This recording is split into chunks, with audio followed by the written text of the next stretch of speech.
जोङो दिनै रामफलबिल दख'रा दुलाराय बर' फरायसा आफादनि खुंगा 55थि थान्दै जख'न्थाइखौ जोंनि दख'रानि बेन्दोङाव थानाय रुपनाथ ब्रह्म गोसोखां फोथार बेयावहाय सानसेनि गुबुन गुबुन हाबाफारिफोरनि गेजेरजों जोङो खुंफुंनो थाखाय थाम-थिम जादों। एसे सिगाङाव दिनैनि सानसेनि हाबाफारि बादियै जोङो बे थान्दै जख'न्थाइनि गाहाय हाबग्रा लामा बेखेवनाय, थान्दै हल एबा थान्दै न'लां बेखेवनाय आरो जौस्रां बेखेवनाय, लोगोसे दुलाराय बर' फरायसा आफादनि फिरफिला उरायहोनाय, जाय गेदेमा बिथांमोनहा जाथिनि बा माहारिनि थाखाय गाव गावनि देरसिन बावथाय बा गाव गावनि आगोमा जिउखौ बावसोमलांबाय। बे गेदेमा मुंख्लं बिथांमोनखौ जोङो गोसोखांनानै बिथांमोननि मुङै आलारि बाथि सावनाय, बिबार बावनाय हाबाफारि बेखौ खालामखांबाय। आरो एसे सिगाङाव दुलाराय बर' फरायसा आफादा जिहेथु बर' माहारिनि मोनफ्रोमबो बिथिंनि बा जौगानायनि सायाव जोङो खामानि मावो हिसाबै जोङो गेलेनाय जे बिथिं, बे गेलेनाय बिथिंखौबो जोङो खुनु फैदे नेगेट बा बेबायदि मोनसे गुबुन साइडआव दोनालासे जोङो सम आरो थासारिखौ नायनानै गेलेनाय बिथिङावबो जोंनि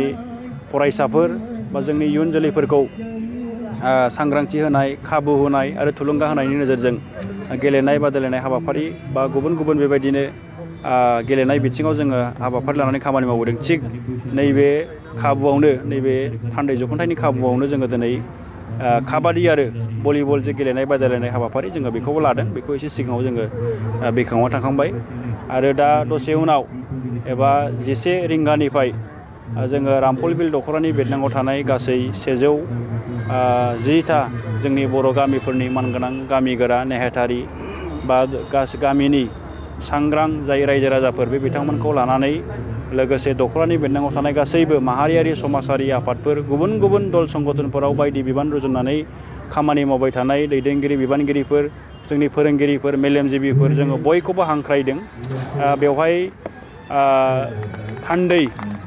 बे थान्दै जख'न्थाइनिनो जोङो थान्दै मेल जोङो जिरायगोन। थान्दै मेलखौ जोंनि दुलाराय बर' फरायसा आफादनि मानगोनां सिबिजाथाव आफादगिरि दिपेन बर' सारा बेखेवनानै होफैगोन। बिथाङा दा फैगासिनो दङ। दा जों आसा खालामदों, जों मिजिं खालामदों दिनैनि बे थान्दै जख'न्थाइनि थान्दै मेलाव जोङो बर' माहारिनि सिनायथि, रैखाथि, थामोनथा, राव, थुनलाइ, हारिमु जोङो मोनफ्रोमबो बिथिंखौ बोरै जौगाहोनो हायो बा जोङो माबायदि मिजार लानानै जों खामानि मावनांगोन, जों बेफोरनि बागै सावरायलायगोन। आरो बिनि अनगायैबो जोंनि बे रामफलबिल दख'रानि बेन्दोङाव थानाय जेसेबां गामिफोर दङ, बे गामिफोरनि जोंनि समाज बेबस्था, जोंनि आथिखालनि थासारि, बे ओनसोलनि जौगानाय गुबुन गुबुन बिथिंनि सायावबो जोङो गुवारै सावरायलायनाय जागोन। आरो सावरायलायनायावनो जोङो थाबथायाजासे इयुन समाव रामफलबिल दख'रा एबसु हिसाबै जोङो जोंनि रायजो राजाफोरखौ लाफानानै, जोंनि गासैबो थाखोनि सुबुंफोरखौ लाफानानै जोङो माबायदि खामानि मावलांनो हायो बा खामानि मावनो हायो, जों बेनि सायाव माखासे बिथांखिफोर लानो थाखाय दासिम थाम-थिम बेबायदि सिन्थाधारा खालामनाय जादों। दा दिनै दुलाराय बर' फरायसा आफादा 1967 मायथाइयाव जोनोम जाखांनायनि उनाव दिनै माब्लाबानो 56 बोसोर जोङो बेसिम सफैनो हाबाय। दा बे गोलाव 56 बोसोराव दुलाराय बर' फरायसा आफाद हिसाबै जोङो बर' माहारिनि जे जारिमिन बा बर' माहारिनि दिनै जे अबस्था, नैबे जे मोनसे थासारियाव जोङो दंफैयो, बेफोरखौ नायोब्ला बेवहाय एबसुनि बा दुलाराय बर' फरायसा आफादनि मोनसे मख'जाथाव बेबायदि बिहोमाखौ जोङो नायोब्ला, जोंनि बर'नि जारिमिनखौ नायोब्ला जोङो नुनो मोनो। इथिंनिफ्राय बा एबसुखौ नेतृत्व होबोनाय जाय गेदेमा बिथांमोनहा दिनै मुंख्लं जालांबाय, रुंसारि जालांबाय, बैसोरखौ जोङो दिनै गोसोखांनानै आङो रामफलबिल दख'रा दुलाराय बर' फरायसा आफादनि जानानै बिथांमोननिसिम खुलुमनाय सिबिनायखौ जासिहरग्रोदों। आरो बे खाबु, बे समावनो मोननैसो बाथ्राखौ बुंहरनो लुबैदों। दिनै बर' जाथिया, बर' माहारिया जे मोनसे पर्यायाव, जे मोनसे जौगाफु मोनसे थासारियाव दंफैयो, दा बे जौगाफु जाथिखौ, बे जौगाफु हारिखौ आरोबाव बेनिफ्राय जौसिनाव आरो बे जौगानायखौ मोनसे स्टेबोलाव दोनबाय थानो थाखाय जोंनि दिनैनि दुलाराय बर' फरायसा आफादनि बिबानगिरिफोरल' नङा, बर' जाथिनि जोंनि लाइमोन सेंग्रा सिख्लाफोरा जोङो माहारियारि आफादाव बिबान लानानै खामानि मावनो जोङो ओंखारबोनांगोन। आरो जायफोरा बिबान लायाब्लाबो जोङो जे पर्यायावनो थाया मानो जोंनि बर' माहारिनि लाइमोन सेंग्रा सिख्लाफोरा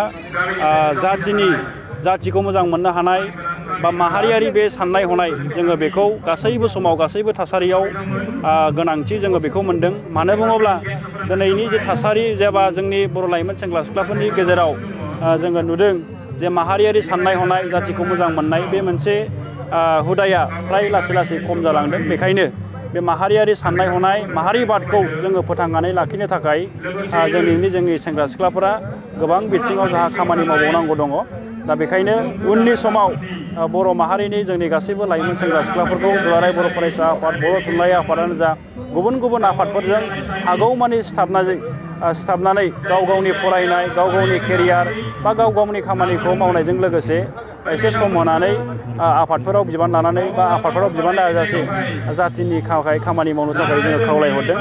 आरोबाव जाय बिथांमोना दिनै राजखान्थियारि नोजोरजोंआनो जा गुबुन गुबुन नोजोरजोंआनो जा दुलाराय बर' फरायसा आफाद बा दुलाराय बर' फरायसा आफादनि दैदेनगिरिफोरखौ सोंखारिनाय, गाज्रि मुं सुनाय बेबायदि मोनसे समाल'सना खालामनायखौ खालामबाय थादों।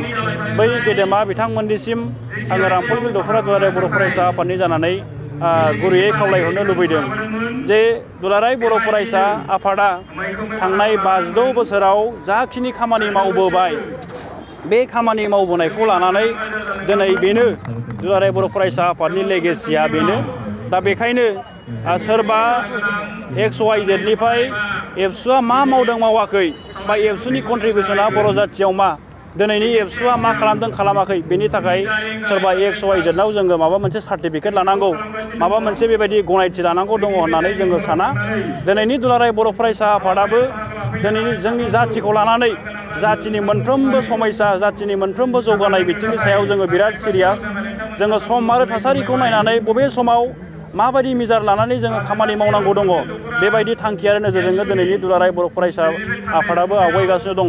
थांनाय 2020 मायथाइयाव जे दुलाराय बर' फरायसा आफाद, NDFB आरो UBPO आसाम सरकार भारत सरकारनि गेजेराव मोनसे गोरोबथा जालांदों, बिटिआर गोरोबथा। दा बे गोरोबथाखौ जोङो जेसेबां हायो जे स्पिडि मेनाराव जोङो बेखौ इमप्लिमेन्टेसन खालामनांगौ, मावफुंनांगौ। बेनि थाखाय खुनु मोनसे थाद'नाय गैयाजासे दिनै एबसुनि दैदेनगिरिफोर, दिनै NDFBनि दैदेनगिरिफोर, UBPनि दैदेनगिरिफोर आरो जोंनि आथिखाल जे BTC गभर्नमेन्टनि दैदेनगिरिफोराबो अहरह नाजाबाय थानाय, खामानि मावबाय थानायखौ जोङो नुदों। दा बेखायनो सोरबाया बुंनाय बादि दिनै एबसुआ गावनि थांखिनिफ्राय, गावनि नोजोरनिफ्राय माबा मोनसे मिसलिड जाबाय बा दोरोदबाय बेबादि खुनु मोनसे सन्देह जानांगौ, बेबादि मोनसे जोंनि गेजेराव गुलाय गुजाय साननाया फैनांगौ जोङो बेखौ लुबैया। जाय जेरावखि थाया मानो, जाय जे संगठन, जाय जे आफाद, जाय जे पलिटिकेल हान्जायाव थाया मानो गावनि प्लेटफर्माव थानानै जाय जे खामानिखौ मावनो ओंखारदों बेखिनि खामानिखौ गावबा गाव मावलायबानो जाबाय। दिनै एबसुखौ आं नैबेखिनि बिबुंथियाव एबसुखौ बा दुलाराय बर' फरायसा आफादखौ सोंखारिनो मोना, एबसुखौ बेबायदि माने समाल'सना खालामनो मोना बेखौ बुंनो नागिराखै। एबसुखौ सोंखारिनोबो मोनो, एबसुखौ बोसोन होनोबो मोनो, एबसुखौ रायनोबो मोनो। मानोना एबसुआनो माने बर' माहारि बा बर' रायजो राजाफोरनिनो मोनसे बियो आफादखाय बेखौ रायनांगौ, बेखौ बोसोन होनांगौ, बेखौ आसि थुनानै दिन्थिनांगौआ जोंनि गासैबो बर' जाथिनि माने सुबुंफोरनिनो बियो मोनसे दायथ' बिबान। दा बिदि होननानै बेबायदि होननानै जाहा थाहा गासैबो समाव जोङो मोनसे नेगेटिभ बेबायदि साननाय हनायजों बा राजखान्थिनि नोजोरजों एबसुखौ नायनाया खुब बियो मोजां लैखोन नङा होननानै जोङो सानदों। दा एबसुखौ जुदि रायनांगौब्ला, एबसुखौ बुंनांगौब्ला, एबसुखौ माबा मोनसे बोसोन होनांगौब्ला माने पजिटिभ बेबायदि थिंकिंजों, पजिटिभ बेबायदि मोनसे मटिभजों, मोनसे सावरायनायनि गेजेरजों, मोनसे टेबोलाव जिरायनायनि गेजेरजों बुंनो हायो। सानफ्रामबो ससियेल मिडियायाव ओंखारनानै नंनायनि गावजों गाव बेबायदि सोंखारिलायनायनि गेजेरजों दिनै जाथियाव जे माबा मोनसे बेबायदि बुरजाथार आरो माबा मोनसे इजिलगासे लाब जादों होननानै जोङो सानाखै। बरंस बेनि फिननायाव बा गावजों गाव ससियेल मिडियायाव बिदि बुंलायबाय थानायनि गेजेरजों दिनै जाथियाव गावसारायनाय, दैदेनगिरि आफादफोरनि गेजेराव सनमान गैलायै, सनमान होलायनाय गैयै बेबादि थासारिखौसो जोङो नुनो मोन्दों। दा बेखायनो बैबादि सुबुंफोरखौ दिनै जायफोरा माने सानफ्रामबो ससियेल मिडियायाव ओंखारनानै एबसुखौल' नङा बर'नि दैदेनगिरिफोर, बर'नि गुबुन गुबुन आफादफोरखौ माने नंनायनि नङैनि बेबायदि सोंखारिलायबाय थानाय बेबायदिखौ नुयो बै बिथांमोनखौ जोङो खावलायहरदों जाहाथे नोंथांमोना बेबायदिखौ जाहाथे खालामनो नाङा गाव जे खामानिखौ मावनो ओंखारदों बे खामानिखौ गावबागाव प्लेटफर्माव थानानै मावबानो जाबाय माबा मोनसे बुंनांगौ माबा मोनसे रायलायनांगौ बोसोन होनांगौ दङब्ला बेखौ मोनसे पजिटिभ नोजोरजों बा पजिटिभ बेबायदि साननाय हनायनि गेजेरजों जोङो सावरायलायनो हायो जोंनि जेंना समस्याफोरखौ जोङो सुस्रांलायनो हायो दा बेखिनिखौ आङो खावलायहरनाय जाबाय